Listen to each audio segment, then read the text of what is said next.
Buongiorno e benvenuti a questa edizione del nostro telegiornale. Vediamo subito i titoli.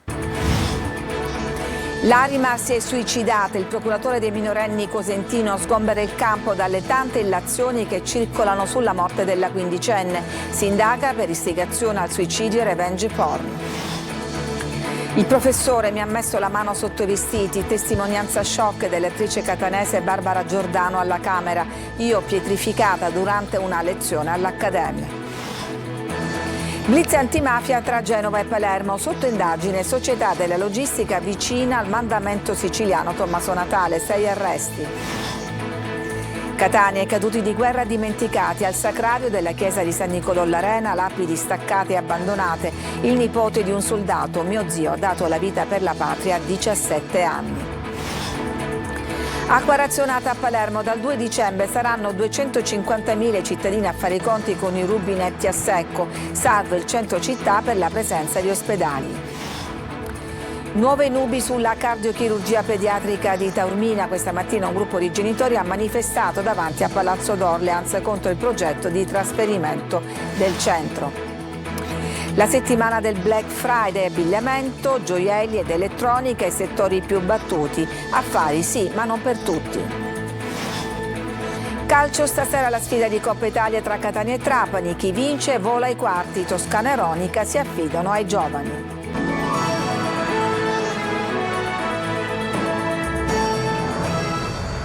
La giovanissima Lari si è suicidata. Il procuratore per i minori di Caltanissetta sgombera il campo dai sospetti su un presunto omicidio della quindicenne trovata impiccata a Piazza Armerina. L'ha fatto oggi con una conferenza stampa e per noi l'ha seguita Rita Cinardi.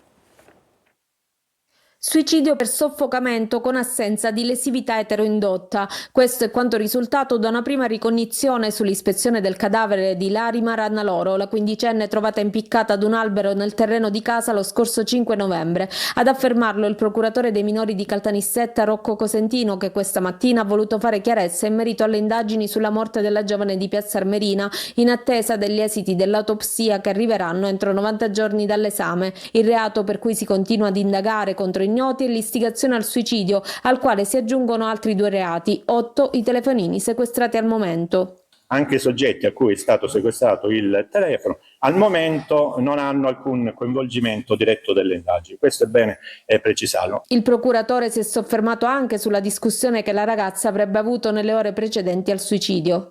È pacifico che una discussione c'è stata. Sull'intensità della discussione, se sia stata solo verbale o se sia passata alle vie di fatto, se sono volate parole grosse, cosa è stato detto, cosa non è stato detto, ovviamente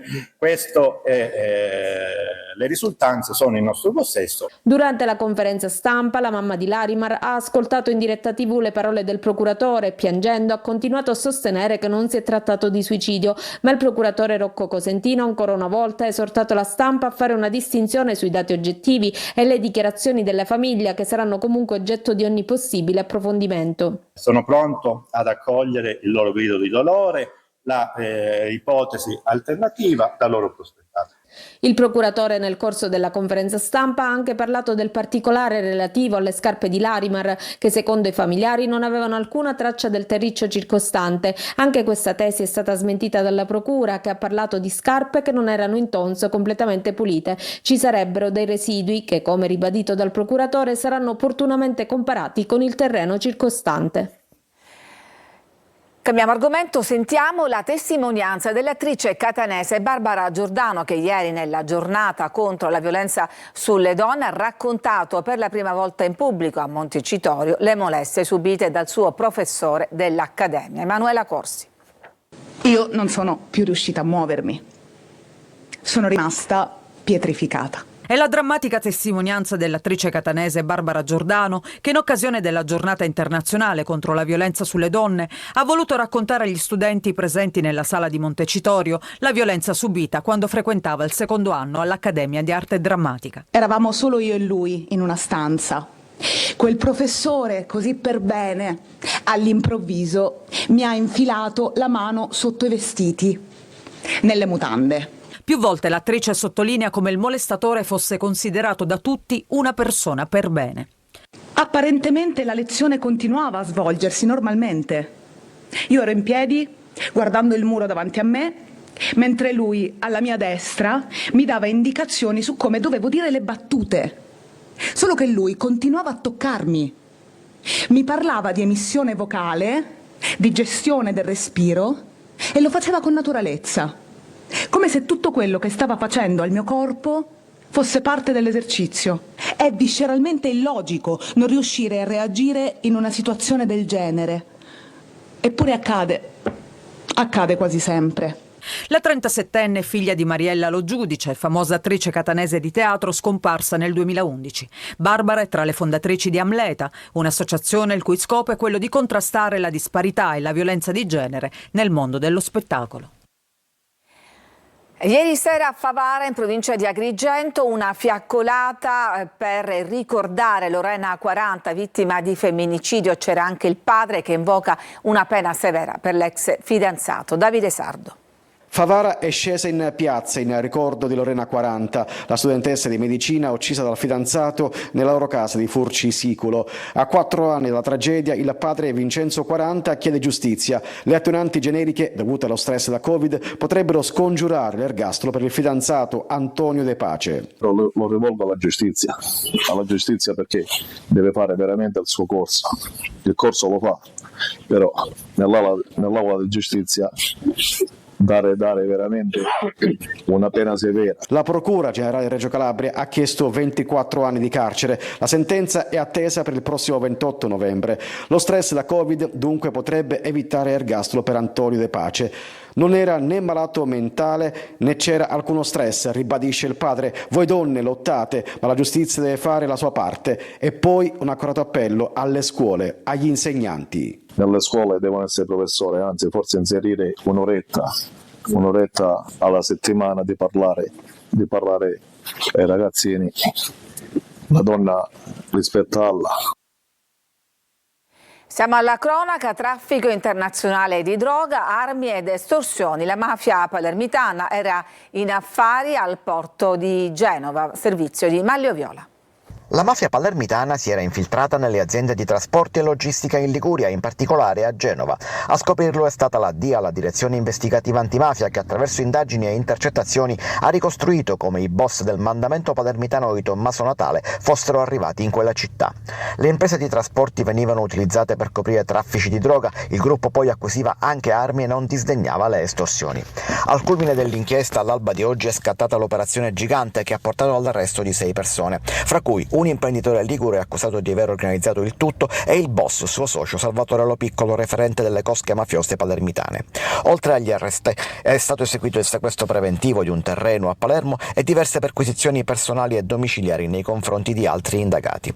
Nel corso dell'operazione sono state rinvenute 4 pistole e oltre 500 proiettili. Erano nascosti in un container in uso alla società logistica e nella disponibilità dell'imprenditore coinvolto nel traffico di droga. Proprio lui, quest'uomo ligure, è accusato di aver creato l'organizzazione dedita al traffico internazionale di cocaina che proveniva dal Sud America.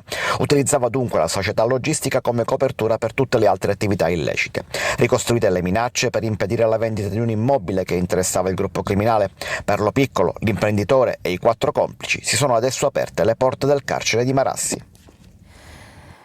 Torniamo a Catania per mostrarvi le condizioni in cui versa il sacrario dei caduti di San Niccolò l'Arena, condizioni pietose che suscitano anche. Acá vediamo questo filmato dei carabinieri che ci mostra un ladro che scassina una Fiat Panda posteggiata al centro di Catania. Lo vediamo mentre rovista con calma nel vano portagetti e poi sul sedile posteriore, prelevando ciò che gli serve e nascondendolo in una scatola.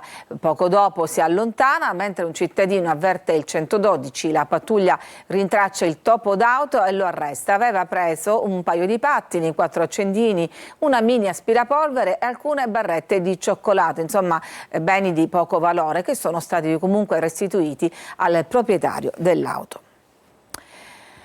E parliamo ancora di siccità, perché manca l'acqua negli invasi e viene esteso il razionamento idrico a Palermo. Roberta Lunghi.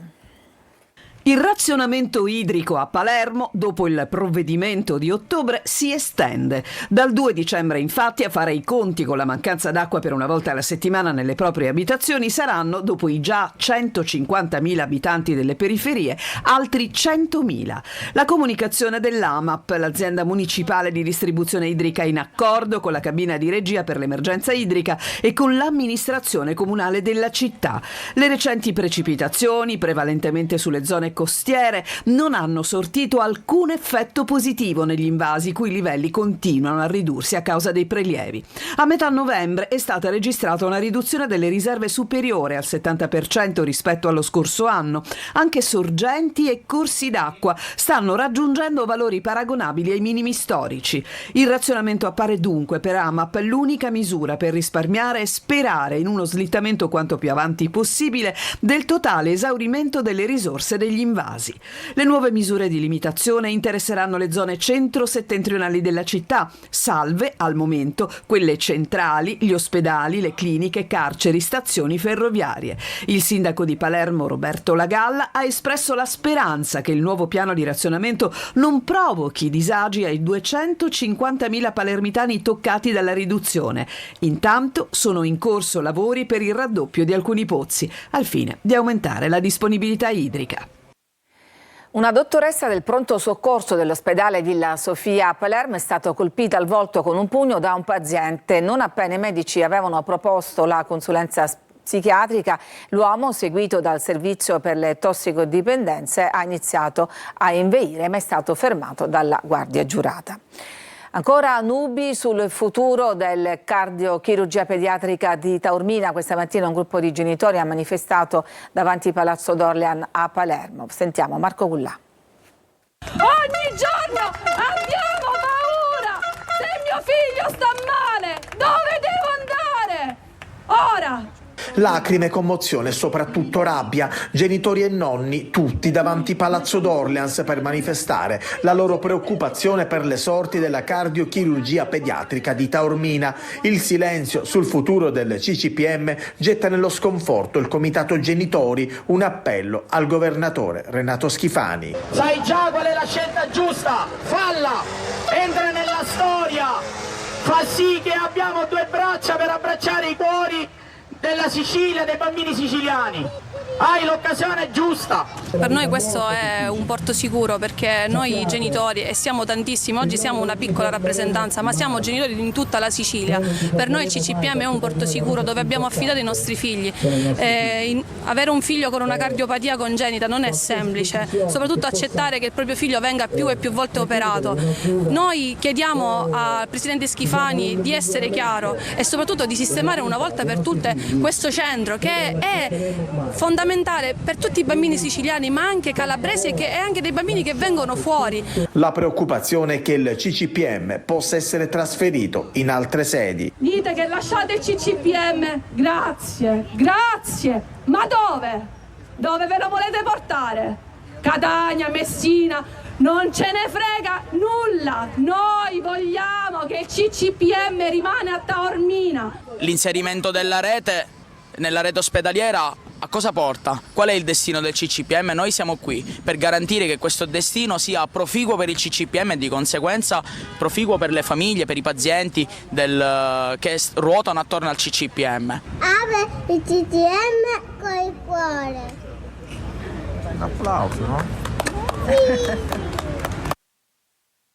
Il costo aggiornato del ponte sullo Stretto sarà di 13 miliardi e mezzo, l'ha detto l'amministratore delegato del Stretto di Messina, Ciucci, ricordando che la cifra iniziale di 12 miliardi non comprendeva alcuni aggiornamenti previsti per legge. Quanto ai ricorsi dei comitati no ponte, ha continuato Ciucci, al momento non sono un problema. La class action, l'opposizione legale collettiva, è all'esame del Tribunale, aspettiamo la decisione. Ci fermiamo adesso, c'è una pausa per la pubblicità, torniamo dopo per parlare fra l'altro del Black Friday.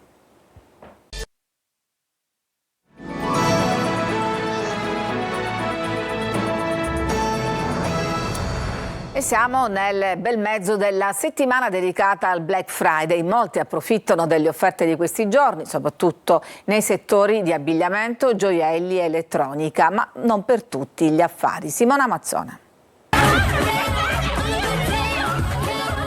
Magari scene da urlo così non sono frequenti, ma è certo che in tanti aspettano il Black Friday per quell'oggetto tanto desiderato durante l'anno che nemmeno durante i saldi stagionali riescono ad acquistare. Io ho comprato qualcosa, sì, certo. Buono sconto? Questo purtroppo no. Io ho comprato dei capi d'abbigliamento per tutti i giorni. Do you know Black Friday? Yes, I do. What do you buy? I just bought jewelry for my niece. Sono così convenienti questi sconti? Ma, insomma. Molti contrari, quelli che non cadono nella rete del Black Friday. Non mi interessa non perché non voglia risparmiare, ma perché credo che sia solamente un discorso prettamente commerciale di marketing. Tra regali di Natale in anticipo e qualcosa di utile per sé, gli sconti di fine novembre accontentano un po' tutti, anche chi festeggia il compleanno. Puoi scegliere tutto quello che vuoi. Non so. Cosa? Regali di Natale principalmente. Ma col Black Friday si compra meglio? Assolutamente sì. C'è chi non crede agli sconti facili e controlla i prezzi prima del Black Friday. Quando gli dicono c'è il 20%, magari tipo la settimana prima costava pure di meno. Insomma, sconti per tutti i gusti, anche sul cibo. Sulla frutta, la verdura no? Anche lo facciamo se vengono, signore. Facciamo gli sconti. Vi chiedono sconti anche per il torrone? Qualcosina la facciamo anche. Nato per durare un giorno soltanto, il Black Friday si è esteso ad una settimana ma anche oltre. Si compra nei negozi ma soprattutto online. Su Amazon. Quindi online? Sì, online. Ed è conveniente? Molto conveniente. Ciao. Genitori a metà. Nel Focus 24 di oggi si parlerà delle difficoltà dei papà separati che chiedono più diritti, maggiori tutele e la possibilità di una bigenitorialità concreta. In studio Eva Spampinato ospiterà Luca Falsaperna, in collegamento Paolo Micali, fondatore dell'associazione Genitori per Sempre di Messina, e il papà influencer Diego Di Franco. L'appuntamento come sempre alle 14:30 su Telecolor. Le vostre domande con un messaggio WhatsApp al 342 745 5005. Potete anche seguirla in streaming sul sito lasiciliaweb.it. Ci fermiamo, c'è una pausa per la pubblicità e poi torniamo per parlare del derby di stasera, Catania-Trapani.